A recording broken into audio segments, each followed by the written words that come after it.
Hola, saludos. Estamos de nuevo por acá con la intención de seguir conversando sobre el delicioso tema que es la escatología en la palabra de Dios, es decir, el anuncio de los tiempos finales.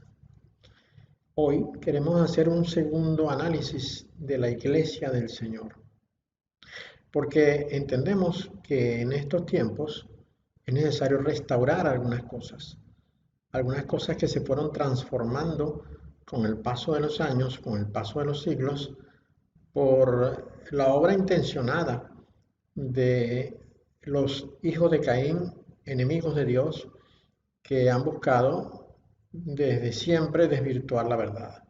La iglesia del Señor, que comenzó en el año 30, cuando el Señor comenzó su ministerio y empezó a reunir a los apóstoles que a lo largo del camino el Señor se iba encontrando, porque con ese objetivo, pues el Señor caminaba por aquellas veredas de la tierra de Israel, buscando a los que había de traer para hacer la obra.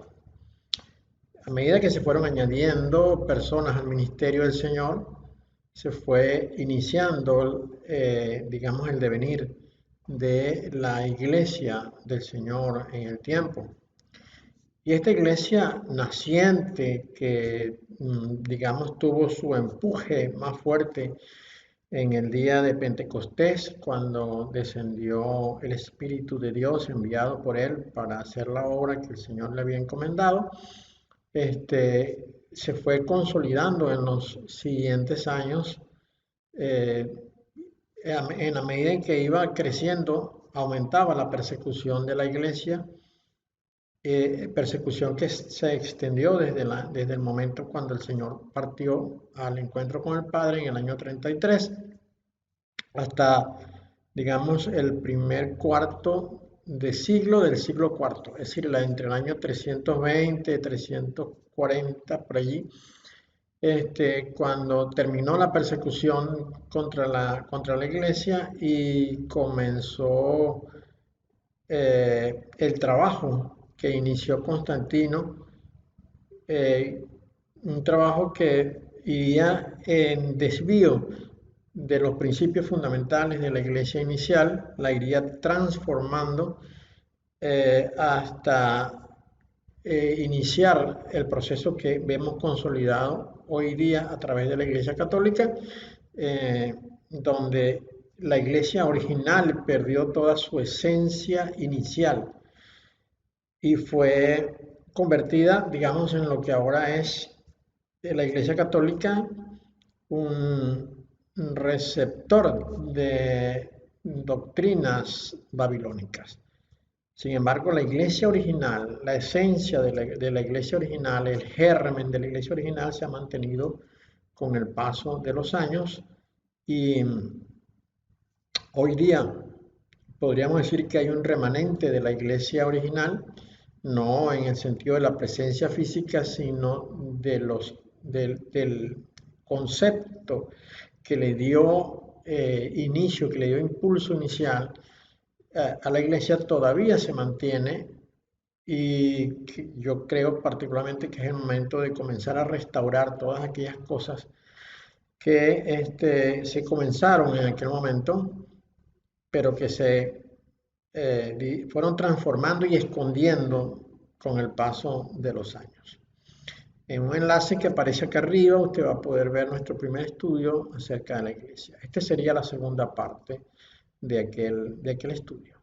Bien, el término restaurar, como podemos ver acá, es un verbo transitivo que tiene estas dos definiciones básicas, que sería arreglar los desperfectos de una obra de arte, un edificio u otra cosa, y poner una cosa en el estado o estimación que antes tenía.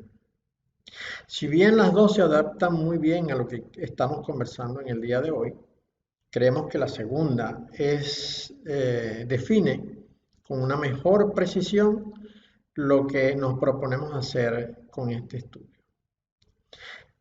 al momento de hacer este trabajo, hemos observado con agrado que en la, en, que se han iniciado unos pasos muy interesantes para restaurar el nombre del Señor, el nombre del Hijo, el nombre del Padre. Problema que se vino afirmando y consolidando en la medida que la obra de Constantino se hacía dentro de la iglesia. Constantino fue el gran perjudicador de la iglesia original por cuanto él estableció en cierta manera el papado y además cambió la ubicación inicial de la iglesia desde Jerusalén hasta Roma y luego el Vaticano, luego el Estado Vaticano. El nombre fue cambiado en la medida en que los escribas de aquel momento y luego los interpretadores de la Biblia más adelante trabajaron conjuntamente con las editoriales para sustituir el nombre verdadero que está en el tetragramatón, que es YHWH, por el nombre falso de Jehová.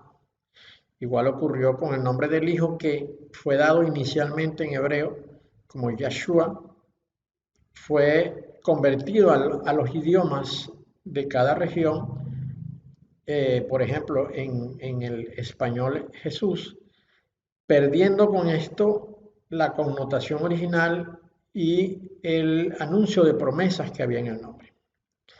Bien, asimismo, la iglesia fue transformada, por lo cual la iglesia tiene que ser llevada al estado o estimación que tenía originalmente. Es decir, queremos entonces analizar cómo era la iglesia original para ir poco a poco viendo hacia dónde nos hemos desviado. 2 veces mencionó el Señor a la iglesia en su tiempo que estuvo entre nosotros. Los 2 momentos fueron recogidos por los evangelistas y Mateo, por ejemplo, nos proporciona estos 2 textos. En Mateo 16, 18 dice, y yo también te digo que tú eres Pedro, y sobre esta roca edificaré mi iglesia, y las puertas del Hades, algunos podrían traducir acá el infierno, pero creo que el Hades es más que el infierno es solamente una región del Hades.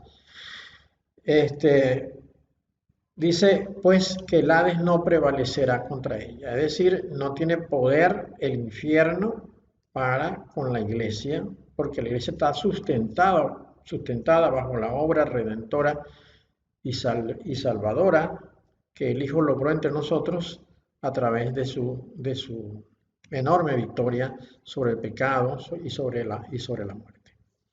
Luego, en Mateo 18, 17, nos recoge aquel momento cuando el Señor está explicando cómo se debe tratar un problema, una confrontación dentro de la iglesia. Y entonces es cuando Él dice que si el confrontado no escucha los testimonios y las palabras que dan los testigos que fueron llevados en el momento de la confrontación, entonces se le dirá a la iglesia. Y pues el Señor dejó sentado en estos momentos que había una iglesia que era de Él, que se estaba formando en ese momento. El término eclesía, vamos a ver acá un poco más adelante.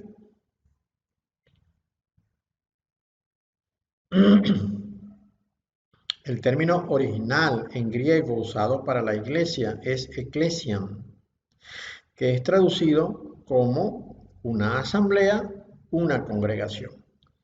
Es decir, se llama congregación a una hermandad de fieles de una misma tradición religiosa, generalmente cristiana. Entonces, una eclesia, que viene de la raíz eclesía, es una asamblea, es una congregación. Pues es la reunión de personas que van con un mismo propósito, con un mismo fin, que no es otra cosa sino el que nos anima a estar juntos porque tenemos la misma fe, creemos en lo mismo, tenemos el mismo pensamiento y hablamos lo mismo. Pero dice acá, ¿habló el Señor con los suyos en griego? Bueno, la verdad es que no creemos que el Señor haya hablado en griego. Yo creo que el Señor hablaba con los suyos en el idioma de los judíos, que era el hebreo o el arameo, pero nunca en griego. El griego era un idioma, si se quiere, despreciado por los judíos, por cuanto es el idioma de la nación que los gobernaba o que los estuvo gobernando por un tiempo. En ese momento ellos estaban bajo el gobierno romano, pero el griego venía de la nación que los subyugó a Israel por un tiempo y cuyo idioma fue impuesto. El hebreo, el judío, conversaba en su idioma natural, en su idioma de nacimiento, que era el hebreo o el arameo.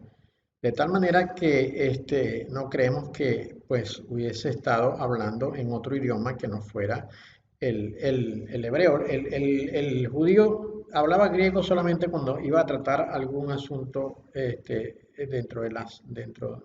no sé, pues de las autoridades que les exigían hablar en griego.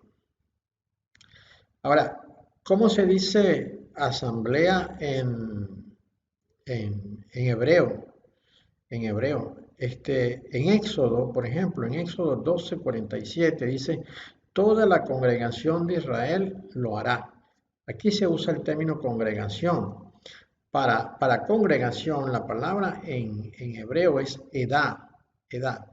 Esto como ilustración general, pues porque lo que es en hebreo edá va a ser en griego eclesía, que es donde nosotros recibimos el término iglesia, con el cual nosotros hacemos referencia al cuerpo de personas que se reúnen porque tenemos la misma fe cristiana. Es decir, el término eclesía no se refiere a una edificación, no se refiere a una estructura, a un lugar, sino se refiere a un conjunto de personas que se reúnen con un mismo propósito. La iglesia original no se reunía esto es muy importante, la iglesia original no se reunía bajo ningún tutelaje de una personalidad jurídica como sí ocurre ahora.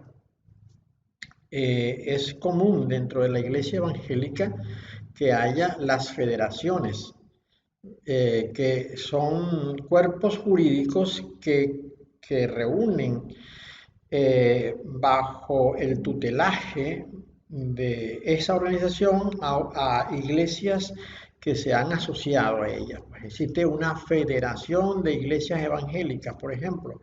Entonces, las iglesias evangélicas asociadas a esa federación tienen el tutelaje de esa federación y se tienen que acoger a las leyes que impone este lugar jurídico. La iglesia original estaba diseminada por el mundo, en aquel momento el mundo que había sido evangelizado, que había sido predicado, pero cada iglesia era independiente del resto de las iglesias y no se ejercía un tutelaje desde Jerusalén hacia el resto de las iglesias. Si alguno quería buscar la opinión de la iglesia de Jerusalén, pues acudían a ella porque digamos era la iglesia matriz, fue donde nació la iglesia y tenían una mayor experiencia porque además ahí estaban los apóstoles quienes habían tenido un trato directo con el Señor. Nosotros conocemos ahora, porque lo vemos constantemente, que se han introducido doctrinas dentro de la iglesia que le han ido dando cierto carácter, le han ido definiendo una personalidad a través de los años.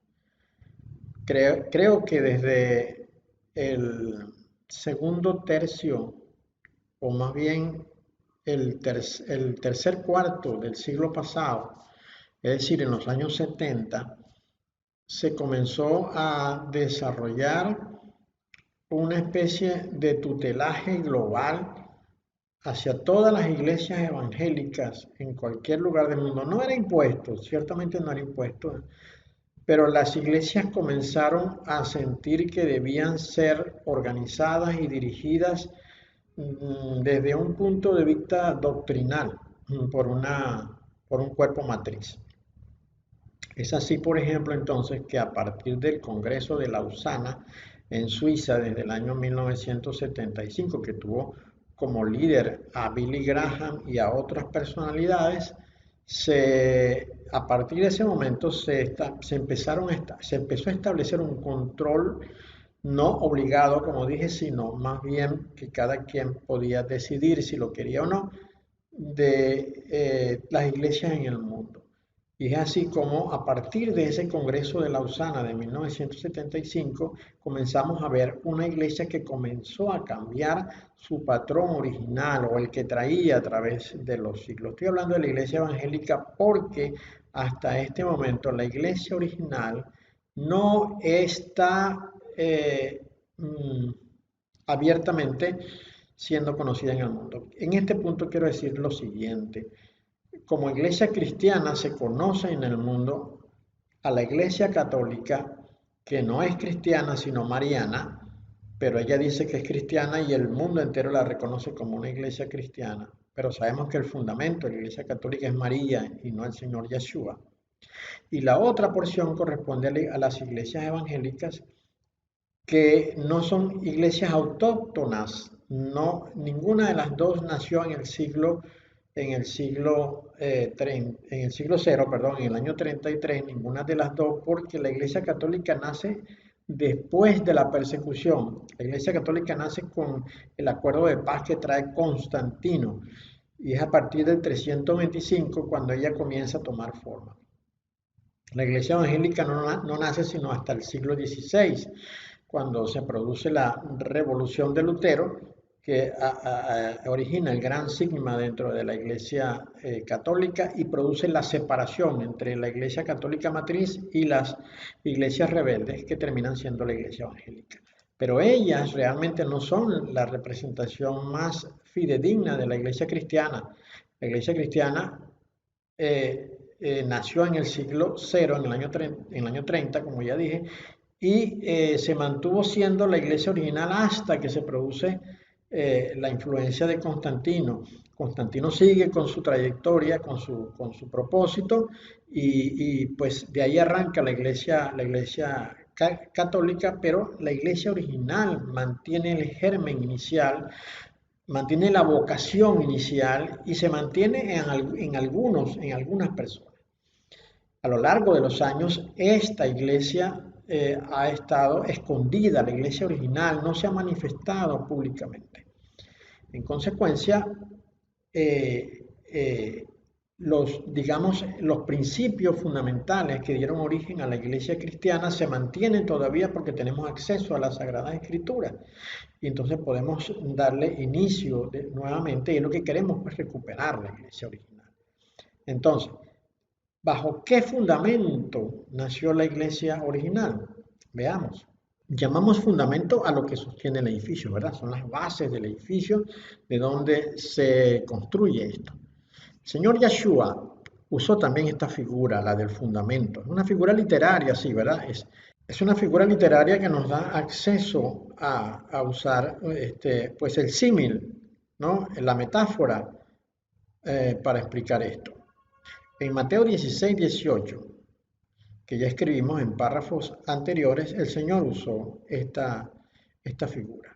En el capítulo 16 de Mateo encontramos algo que nos puede ayudar. Vamos a buscar el capítulo 16 de Mateo.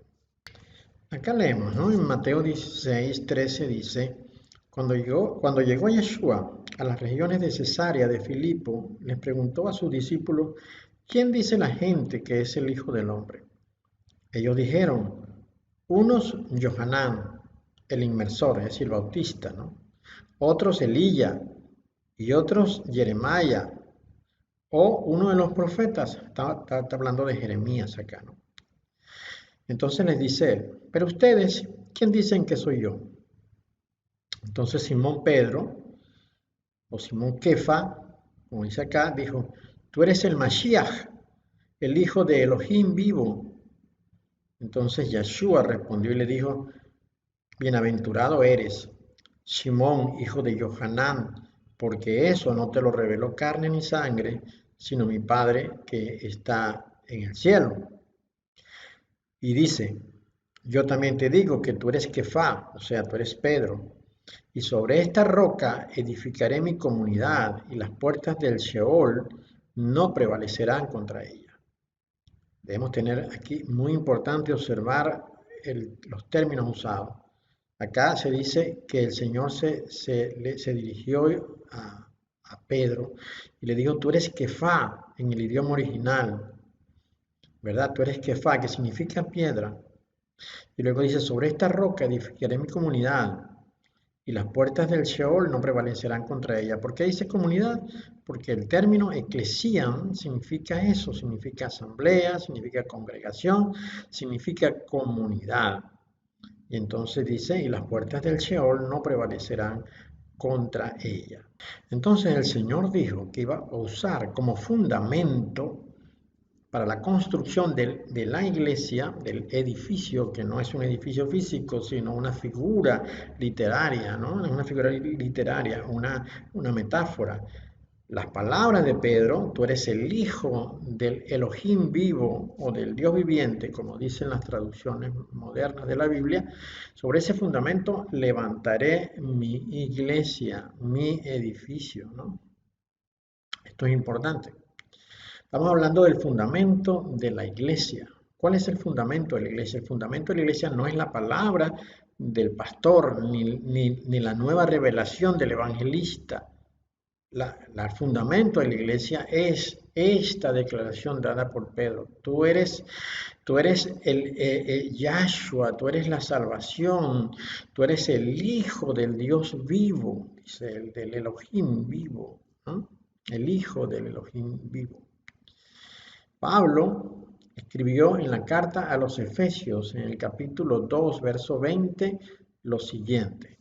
Han sido edificados sobre el fundamento de los enviados, que son los apóstoles, y de los profetas, siendo Yeshua el Mashiach mismo la piedra angular. Entonces, la iglesia debe ser fundada además de la declaración de Pedro sobre los dichos de los profetas y las enseñanzas de los apóstoles. Y este es un punto interesante porque en este momento de nuestra historia, en pleno siglo XXI, en el año 2020, nosotros estamos viendo ya desde hace unos 10 años o 15 años de nuevo la figura del apóstol.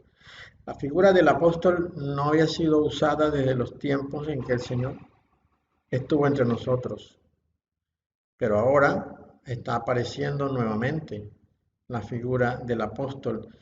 Se ha introducido de nuevo el concepto del apóstol y yo creo que la razón fundamental de esto es para traernos las enseñanzas que los hijos de Caín quieren que se introduzcan dentro de la iglesia, porque piensan que el laico común de la iglesia pues siempre aceptará lo que diga una figura importante como es la del apóstol.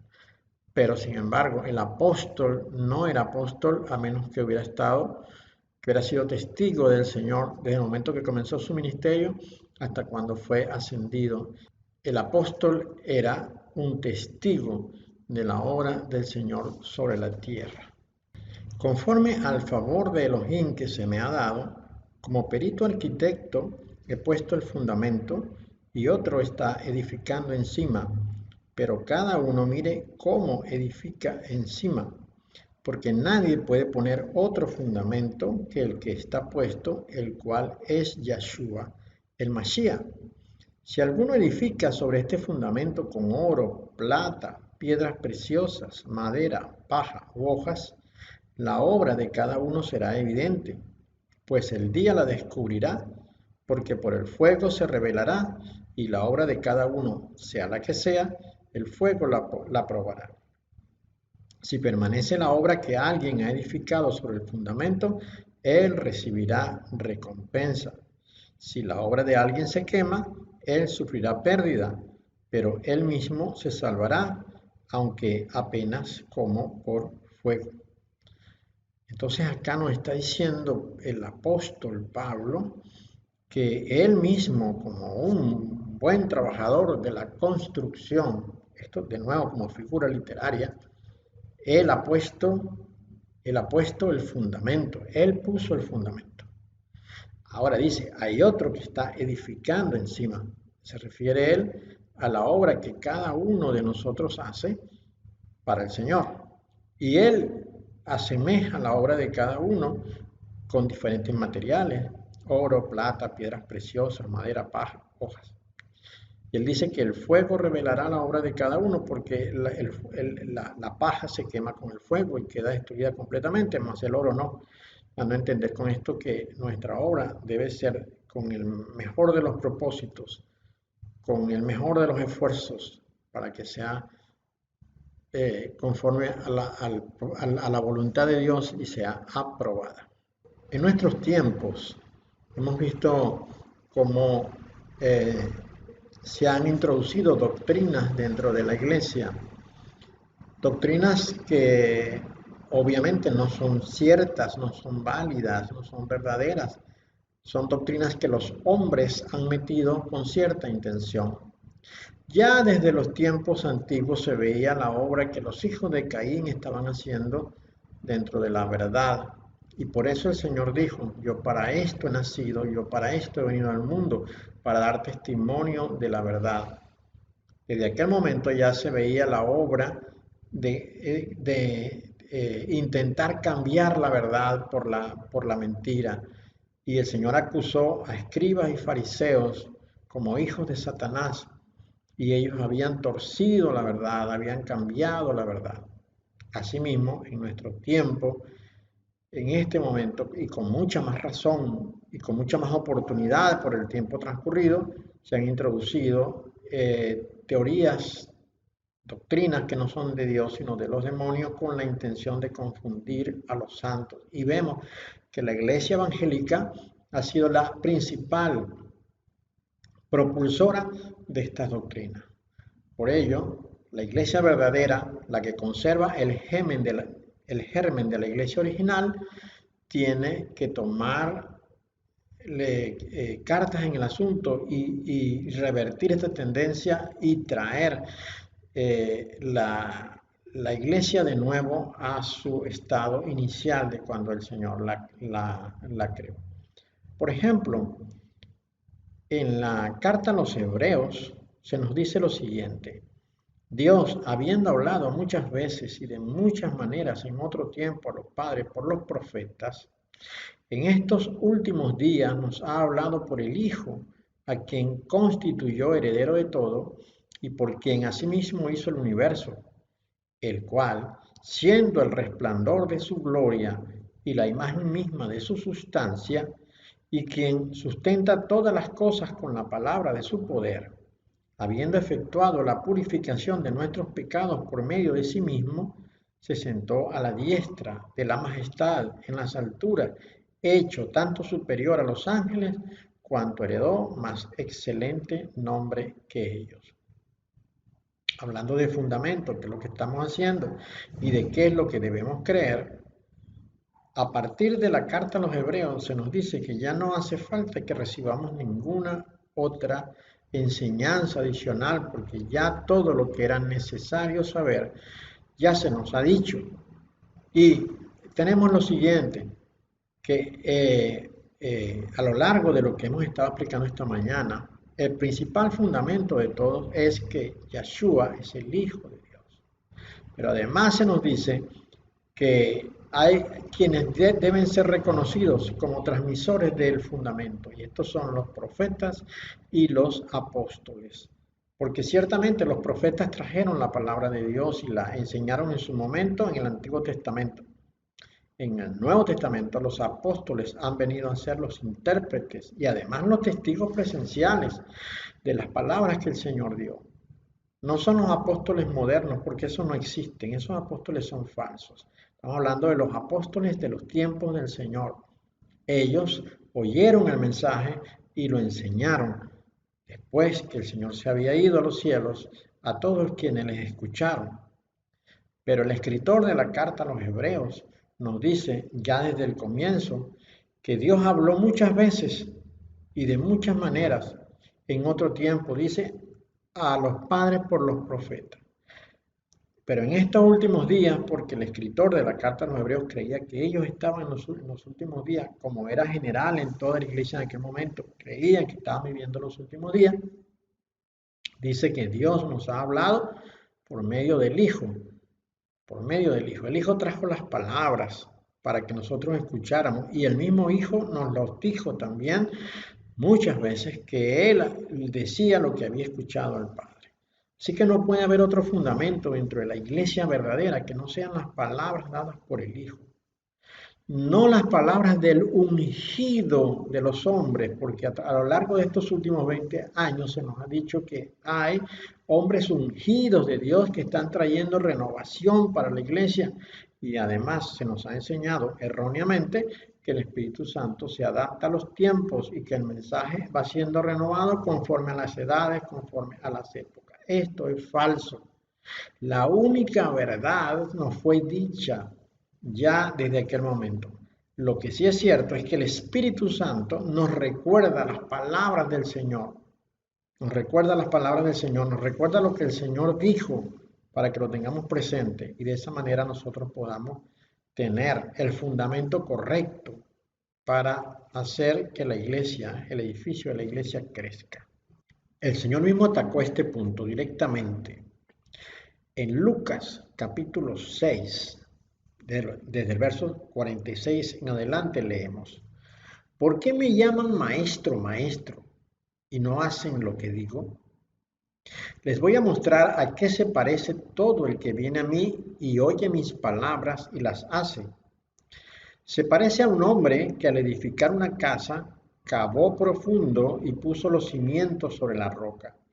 Y cuando vino una inundación, el torrente golpeó con ímpetu contra aquella casa, pero no la pudo mover porque estaba bien construida. Pero el que oye y no pone en práctica se parece a un hombre que edificó su casa sobre tierra, sin cimientos. El torrente golpeó con ímpetu contra ella, enseguida cayó y fue grande la ruina de aquella casa. La importancia de considerar las palabras del Señor, lo que el Señor nos dijo, ¿verdad? El que apoya su casa, esta es de nuevo una figura literaria, el que apoya su casa sobre el fundamento, sobre la roca. ¿Y cuál es esa roca? Tú eres el Hijo del Dios viviente. Allí tiene que estar fundada la roca, la casa.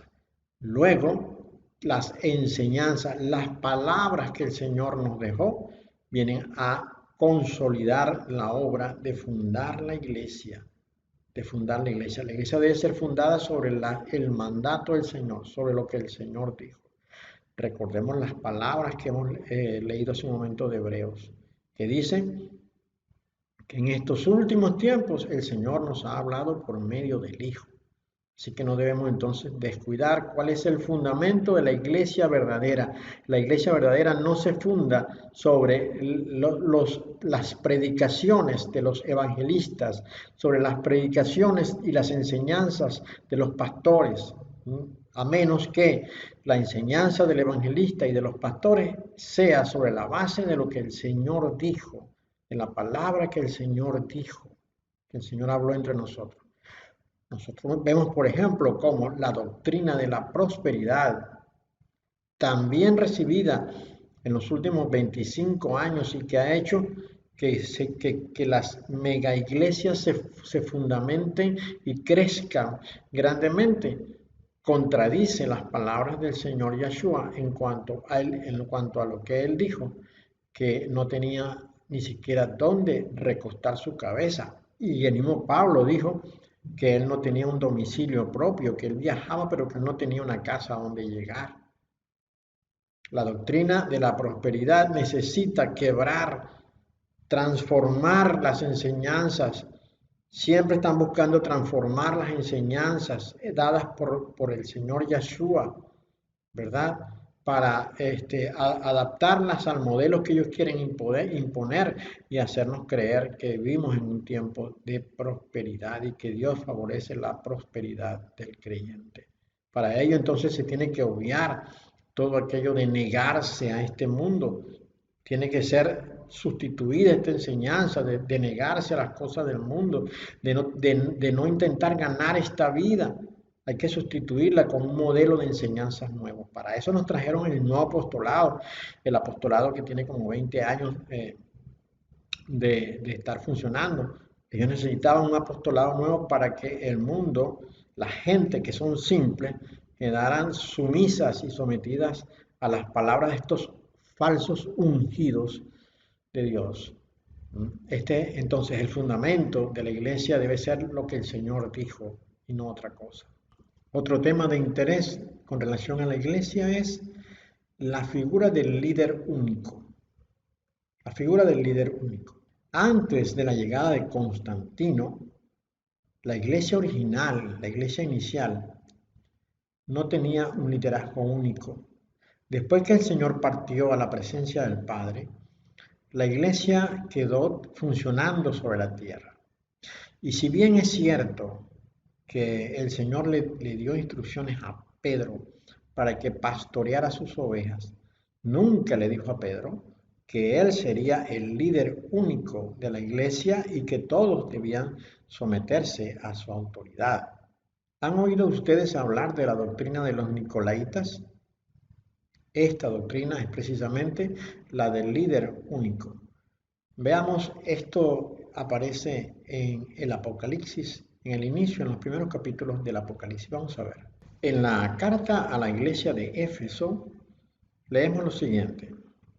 El que tiene las 7 estrellas a su mano derecha, el que camina en medio de los 7 candeleros de oro, dice esto.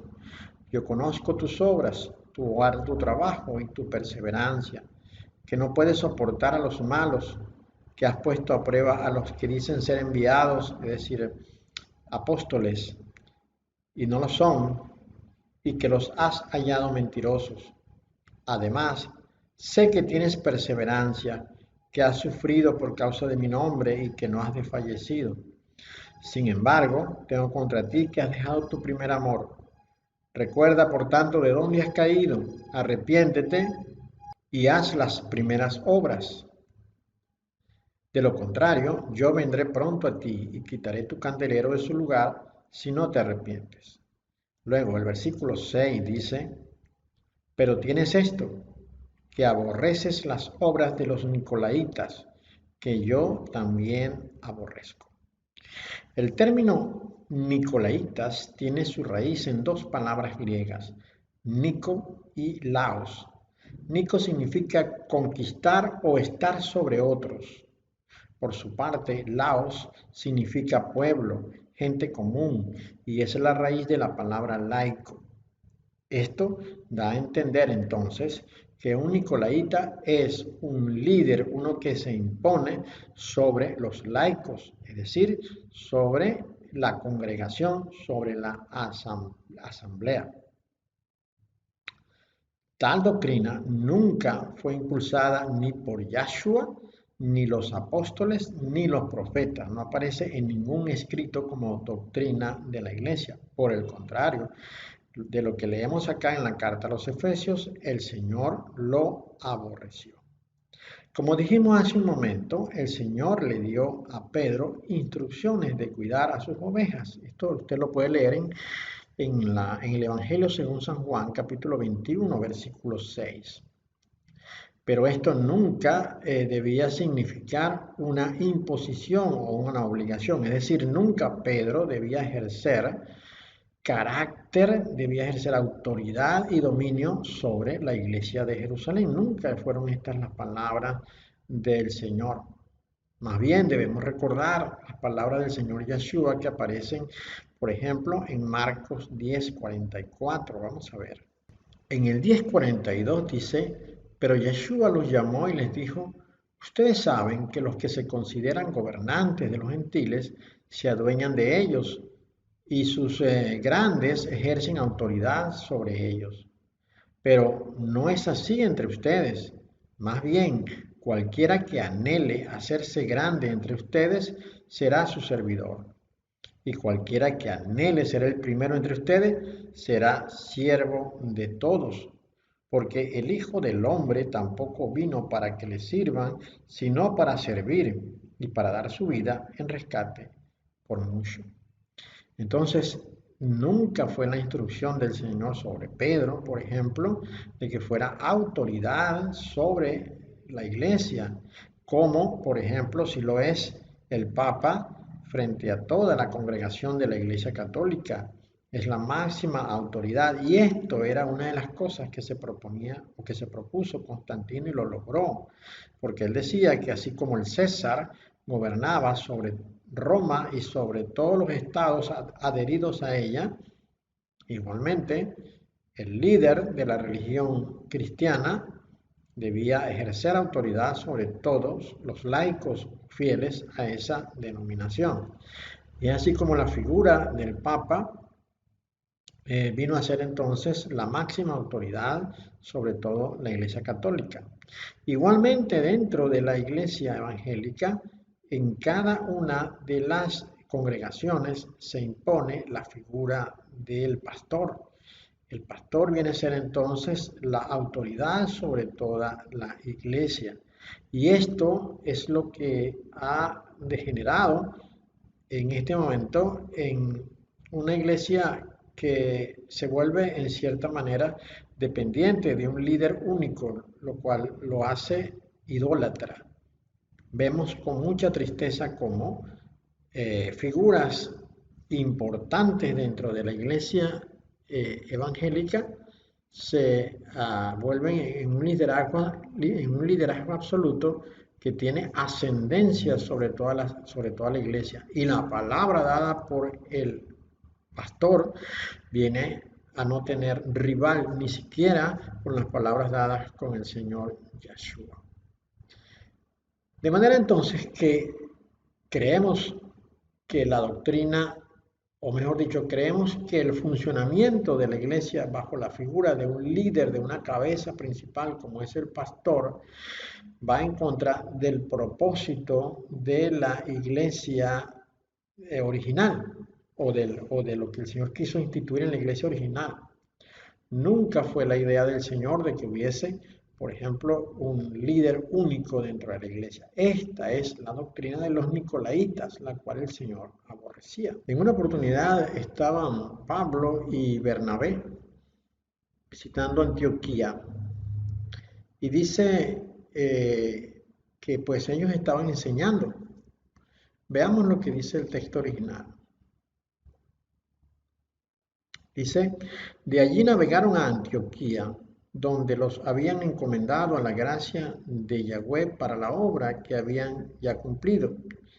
Después de llegar y reunir la comunidad, se pusieron a contarles cuántas cosas había hecho Elohim con ellos y cómo él les había abierto a los gentiles la puerta de la fe. Se quedaron allí por mucho tiempo con los discípulos. Entonces dice el capítulo 15, ciertos hombres que habían bajado de Yahuda, o sea, de Judá, se pusieron a enseñarles a los hermanos que si no se circuncidaban de acuerdo con el rito de Moshe, no podían ser salvos, no podían salvarse. Como surgió una contienda y una discusión no pequeña por parte de Shaul y Bernabé contra ellos, los hermanos determinaron que Pablo y Bernabé y algunos otros de ellos subieran a Jerusalén a los enviados, es decir, a los apóstoles y ancianos para tratar esta cuestión. Veamos la importancia acá. Surgió un problema en Antioquía y la discusión fue, si se quiere, muy importante. Entonces, para solventar aquel asunto, Pablo y Bernabé fueron enviados a Jerusalén.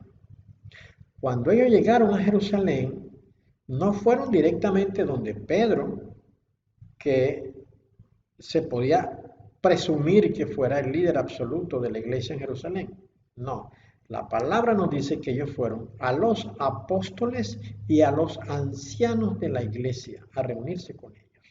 En Apocalipsis 15:4 se nos dice, una vez llegados a Jerusalén fueron recibidos por la comunidad y por los enviados, es decir, por los apóstoles, y les contaron todas las cosas que Elohim había hecho con ellos. Pero algunos de la secta de los fariseos que habían creído se levantaron diciendo, es necesario circuncidarlos y mandarles que guarden la Torá de Moisés. Entonces se reunieron los apóstoles y los ancianos para considerar este asunto. Vea, no dijeron, entonces fueron a las oficinas de Pedro para contarles lo que estaba sucediendo. No, acá se nos dice que los apóstoles, a quienes esta versión bíblica le llama enviados, y los ancianos se reunieron para considerar este asunto. Luego, como se produjo una grande contienda y se levantó Simón Pedro y les dijo, aquí sí, se levanta Pedro, recordemos las palabras del Señor, Pedro pastorea mi iglesia, ¿no?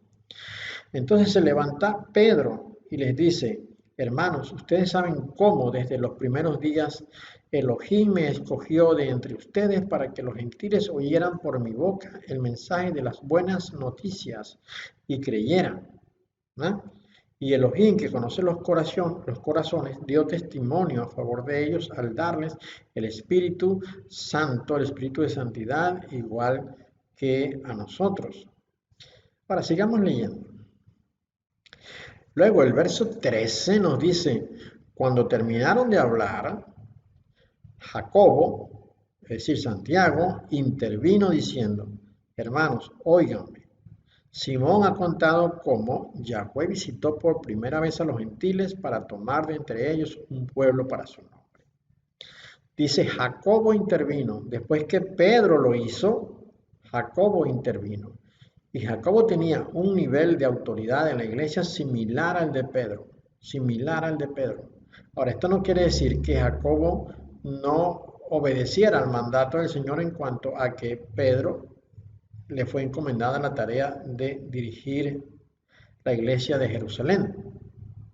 Sin embargo, acá vemos nosotros que aún Pedro, ¿verdad?, respeta la autoridad de Jacobo y no trata de imponerse, sino que Pedro dijo algo y Jacobo dice algo. Y después que ambos hablan, entonces se va a reunir todo el cónclave, todo el concilio para tomar una decisión.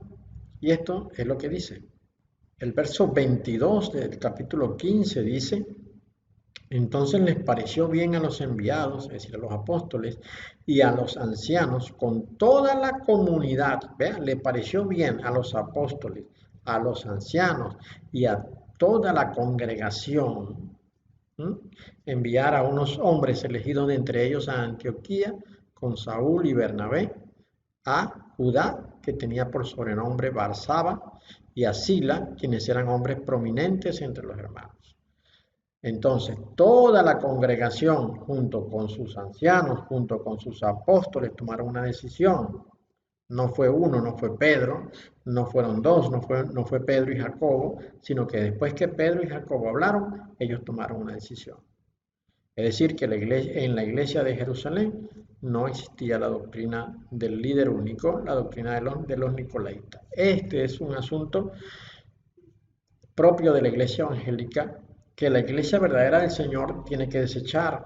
La iglesia verdadera del Señor no debe tener un líder único. La iglesia verdadera del Señor tiene que tener una asamblea que se reúna y tome decisiones en conjunto, en donde ninguno de ellos se imponga sobre los demás.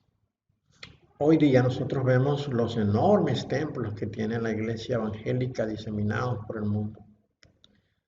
Algunas denominaciones de iglesia verdaderamente han construido unos palacios. Hay denominaciones, hay iglesias que han invertido miles de millones de dólares en construir unos verdaderos aposentos llenos de todo lujo y donde se han incorporado las mejores tecnologías disponibles en el momento para los servicios. Ciertamente es así ahora y uno, pues la mayoría dice, pero claro, es que la iglesia tiene que adaptarse a los tiempos. No obstante esto, el modelo de la iglesia original era un modelo de humildad y de sencillez, donde el punto de reunión siempre era las casas. Aunque la palabra de Dios nos habla del templo, pues entendemos que en Jerusalén había un templo importante. En los otros lugares donde se abrieron iglesias, donde Pablo abrió iglesias, no había templos, sino que la iglesia funcionaba en la casa de alguno de los que generosamente habían puesto a disposición su hogar para que allí se celebrasen reuniones. En el capítulo 16 de la carta a los romanos leemos: le recomiendo a nuestra hermana Febe, asistente de la congregación o de la comunidad que está en Cencrea. Asistente es diaconisa, ¿no? Diaconisa. Luego el versículo 2 dice, para que la reciban en el Maestro, la reciban en el Señor, ¿verdad? Como es digno de los santos, y que la ayuden en cualquier cosa que sea necesaria, porque ella ha ayudado a muchos, incluso a mí mismo. Saluden a Prisca y a Aquilas, Priscila, ¿verdad? Priscila y Aquilas. Y mis colaboradores en el Mashiach Yeshua. Ellos expusieron su cuello por mi vida y les estoy agradecido, no solo yo, sino también todas las comunidades de los gentiles. Saluden también a la comunidad de su casa, es decir, a la congregación, a la iglesia que está en su casa. Saluden a Epeneto, muy apreciado por mí, que es uno de los primeros frutos de Acaya en el Mashiach.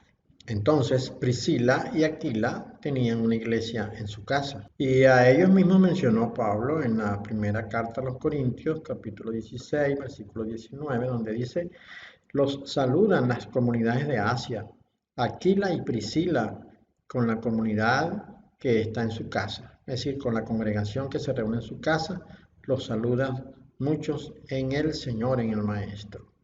Así que pues entonces era muy famosa, muy conocida la iglesia que tenían Priscila y Aquila. También en Colosenses 4:15, Pablo escribe, saluden a los hermanos que están en la Odisea, a Ninfa y a la comunidad que está en su casa, es decir, a la congregación, a la iglesia que se reúne en su casa. En la carta a Filemón, escribe Pablo, Saúl, prisionero por el Mashiach, Yeshua y el hermano Timoteo, a Filemón, nuestro querido hermano y colaborador, a nuestra hermana Apia, a Arequipo, nuestro compañero en la lucha, y a la congregación que se reúne en su casa, a la comunidad que se reúne en su casa. También en el libro de los Hechos se nos menciona cómo se disponía, cómo la comunidad de aquel momento ofrecía sus casas para que la iglesia hiciera la obra que le había sido encomendada. Vamos a leer acá en Hechos 5:42, veamos lo que nos dice. Y todos los días continuaban sin cesar, enseñando en el templo y por las casas, y proclamando la buena noticia de Yeshua, de que Yeshua era y es el Mesías. Aunque acá se menciona el templo, insistimos que es porque en la religión judía había un templo ya establecido antes que el Señor Yeshua comenzara su ministerio. Este templo luego posteriormente fue usado para el servicio de la iglesia naciente. Mas no era así en el resto de las comunidades cristianas florecientes de aquella época, sino que las iglesias que iban siendo fundadas y creadas se reunían en las casas de los que disponían para ello. ¿Cómo se comportaba la comunidad cristiana en aquel momento? Veamos acá en el libro de los Hechos, capítulo 2, vamos a leer una porción de ella. Dice, por ejemplo, acá en el 2:41 en adelante dice, así que los que aceptaron su mensaje fueron bautizados y se agregaron en ese mismo día como 3.000 personas. Y continuaban perseverando en la enseñanza de los apóstoles, en el compartir unos con otros, en el partimiento del pan y en las oraciones. Todo el mundo estaba impresionado por las muchas maravillas y señales que hacían los apóstoles. Todos los creyentes estaban unidos y tenían en común todas las cosas. Vendían sus propiedades y sus pertenencias y lo repartían entre todos según la necesidad de cada uno. Todos los días asistían unánimemente al templo, partían el pan en las casas y comían juntos con alegría y sencillez de corazón. Alababan a Yahweh y gozaban de la simpatía de todo el pueblo.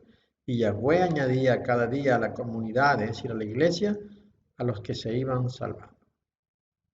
Así vemos entonces nosotros la práctica habitual de los cristianos, de la iglesia verdadera, de la iglesia original, en aquel momento, que consistía simplemente en la humildad y la sencillez. No tenían grandes lugares donde reunirse, no hacían ostentación de los lujos de su congregación, ni de la tecnología, ni de la capacidad del interlocutor, sino que ellos se reunían en las casas y entre ellos compartían no solamente la comida, lo más importante, compartían la palabra del Señor, oraban juntos, clamaban a Dios y se mantenían siempre unidos. Así debe ser la iglesia en este momento.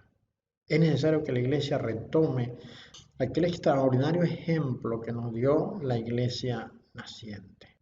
Bien, esta ha sido una segunda parte de el tema que venimos tocando ya desde hace algún tiempo con relación a la iglesia verdadera.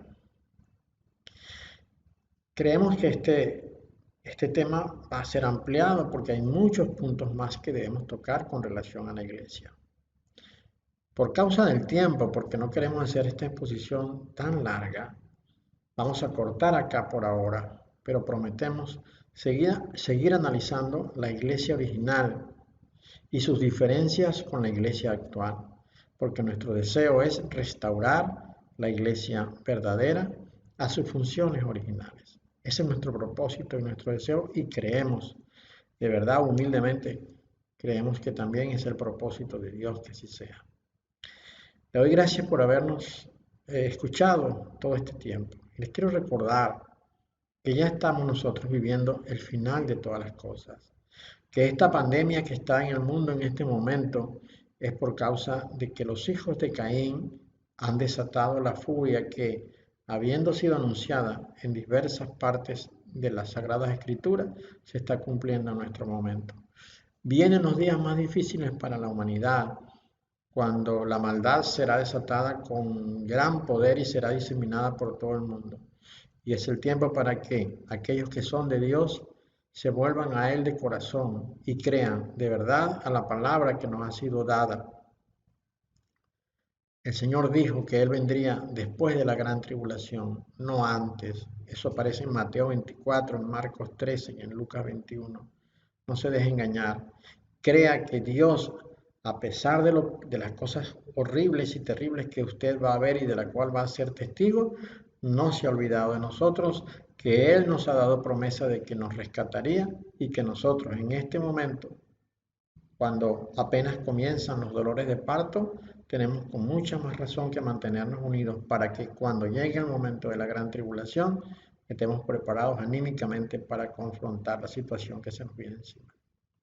Yeshua es el camino, es la verdad y es la vida, y es en Él en quien tenemos que creer para salvación. Si no lo has hecho, vuélvete a Dios, de rodillas en tu cuarto, a solas, pide perdón por todos tus pecados y vuélvete a Dios de corazón y confía en sus promesas, porque a pesar de que las cosas que vendrán serán terribles, Él ya lo ha anunciado con anticipación y Dios nunca ha fallado en el cumplimiento de sus promesas, ni Dios es mentiroso. Más bien, sea Dios veraz, como escribió Pablo en el capítulo 3 de la carta a los Romanos. Dios te bendiga.